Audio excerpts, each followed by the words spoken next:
ବହୁତ ଦିନ ଆଗର କଥା, ଯେବେ ଗୋଟେ ହାତୀ ଭିତରେ କୁକୁରର ଆତ୍ମା ପଇଗଲା। ସେତେବେଳେ କୁକୁର ଭଳିଆ ହେଲା ସେ ହାତୀରେ। ତାପରେ ଆରମ୍ଭ ହେଲା ବାହୁବଲି 2 ର କାହାଣୀ।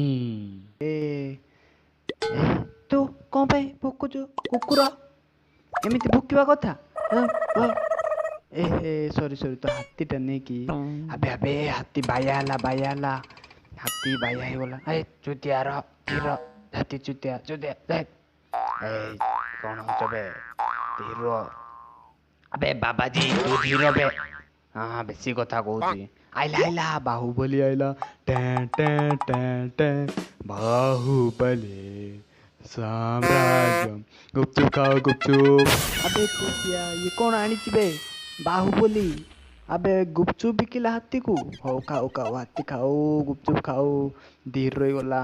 ମୋ ପୁଅ ବଢିଆ। ମାମା ଦେଖେ ମୁଁ କେତେ ବଢିଆ କାମ କଲି।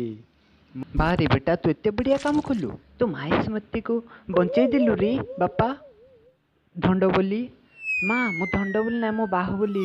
ମୁଁ ଏଇଠର ରାଜା ହେବି। ହେ ଧୀର ତୁ କଣ ରାଜା ହବୁ? ମୁଁ ତତେ ବାଜା କରିବି।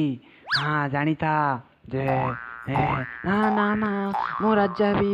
ମୁଁ ରାଜା। ହେ ଧୀର ବେଶୀ କଥା କହୁଛି।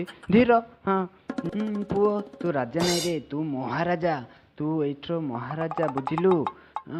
ଧୀର ବେ ଚାନ୍ଦୁ ଶଳା ତୁ ମତେ ବାହୁବଲି ଏକରେ ମାରି ଦେଇଛୁ। ଆଉ ବେଶୀ କଥା କହି ହଉଛୁ? ହାଣିଦେବି ତତେ ବୁଝିଲୁ। ବେଶୀ କହୁଛି ବେଲେ ଶଳା ବେଶୀ କଥା କହୁଛୁ। ଧୀର